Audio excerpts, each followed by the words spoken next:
Hi, welcome to another episode of Daniel's Room. Today we're going to talk about my acoustic guitars. Okay, so just for your information, basically, again, I'm basically a session player. I do recordings. I do live shows for different artists. So basically, I provide a service for people. So I have to have a wide palette of colors in terms of guitars. So we did an episode on electric guitars, and if you haven't seen that, please click the link here.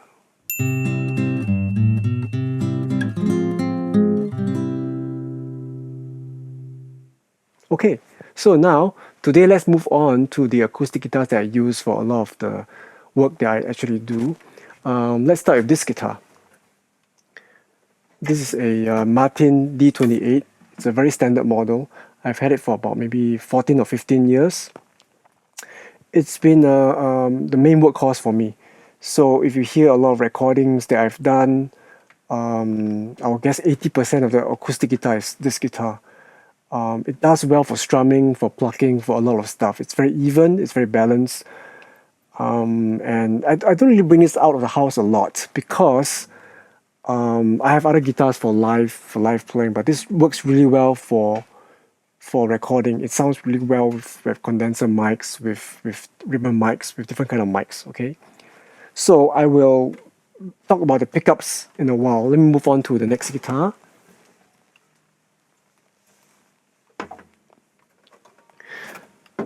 This one is a nylon string. It's a Yamaha nylon string. I've had it again also for about maybe 11, 12 years, I think. It's one of those Japan-made ones, so it's really well made, all solid wood. I've used it a lot as well. At the moment, it's my only nylon string. So again, if I use it on a recording and you hear it, it's going to be this guitar. It's very well balanced. It stays in tune. I mean, it's a wonderful guitar. It's one of the guitars I've had in my collection for the longest time. And it stayed here just because, it's really very usable. Okay, I'll move on to the next guitar, then I'll talk about the pickups.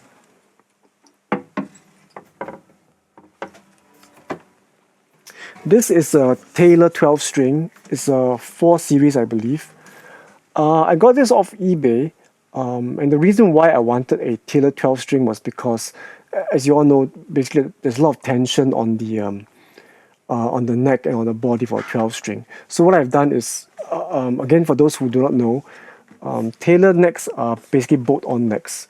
So a while back, myself and Stephen Lee at the Guitar Hospital, we actually put a shim underneath this. So if Steve can get a shot of that. So this part of the neck is actually slightly elevated compared to this part. So what this does is basically it gives it's able to give the guitar a lower action actually, and because it's a bolt-on neck, we could do that, So this is one of those guitars that I think gets played maybe once every few months, But when you really need it, I know you can't get a sound anywhere else. So it has been used quite a bit. And another thing is I actually tune every down half a step.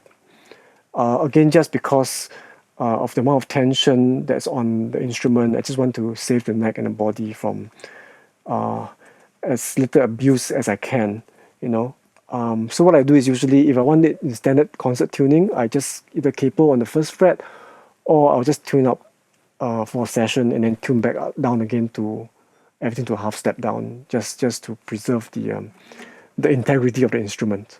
Okay, let me move on again. Now this one is probably my most used live guitar. It's a Martin as well. It's 00CXAE. Again, it's about, I think, maybe 12 years old, probably. You can see that it's if Steve can catch a lot of these things, it's really like a battle-worn instrument. There's a lot of marks on it. This has been damaged before. And then if Steve can catch the headstock as well, even the name has been rubbed off here. That's from years of putting the capo on here, so the name is rubbed off. So this guitar is really well used. It's been around the world. It's been to China. It's been to US. It's been to Canada. It's been to Hong Kong. It's been to Taiwan. It's been all over the world. It's traveled as much as I have, just because it's my main live acoustic instrument. And again, for those who caught the last episode on electric guitars, we can do the tone dust test here as well. So if I play a chord here, let's say I play, okay, and then I rub the dust away. Let's say, oh, there's some dust here. Let me rub it away. I know you still can catch the dust. It's very dusty actually. Okay, and then I play it again. You can tell the guitar lost some of its tone, right? So the dust is really important for the tone. So for you guys out there, you know, if you want your guitar to sound really good, leave it in the kitchen, leave it in the living room for, I don't know, a year. You know, when the dust settles, the guitar's gonna sound wonderful. Okay, so that's a tone tip for you guys. Okay, let me move on to this guitar here. This is basically a guitar made by John Corrales from California as well. So this is kind of a custom job as well. For those who are familiar with kind of solid body nylon string guitars like Gordon or a few other brands, this is something similar, but I like this one because it's got a pretty wide neck, so it's very close to a full 2-inch classical width. Because I started learning classical when I was young, so I'm kind of always used to having a wider neck for a nylon string. So this works really well, and it sounds really well acoustically. At some point, maybe I'll demo this and let you guys hear how it sounds like. Another custom thing about this guitar is that the headstock is at an angle, like most nylon strings are. But his original model has a straight headstock. It's not arched. So I got him to just do it this way, just so that it looks more like a regular classical guitar. Okay. All right. So that's about this nylon string. By the way, it's just kind of a solid body chambered guitar, but I guess I categorize it under acoustic because it's used like an acoustic guitar, you know. Okay, the last one here is basically a Gibson J45. I kind of traded this in with an archtop guitar that I didn't really use very much. So it's just been serving me quite well as well. It's got a different sound from the J45. Sorry, the Martin D28. So this J45, I kind of use it in conjunction with the Martin nowadays. So if I'm strumming a part and I want to double something, I might maybe place one guitar on each side. And you know, double the parts. So it sounds really nice because it's got a different timbre from the J45. Okay, now I think it's time to talk about the pickups in my acoustic guitars. Basically, other than the John Corrales guitar, the rest of my guitars have Arabex pickups in them. And most of them have this model, which is the Anthem. Okay, what the Anthem does is it combines a condenser inside. There's a condenser mic in there, and the piezo strip. I mean, you can Google it and basically find a lot of information on it. But what I'm trying to tell you is that basically it's one of the best pickups that I've ever used in my guitars. Because as most people who play live music know that if you just have the piezo strip in there, it's kind of quacky, you know. It's kind of a synthetic kind of sound which we kind of have lived or have gotten used to in the last, I don't know, 20, 30 years since the technology came out.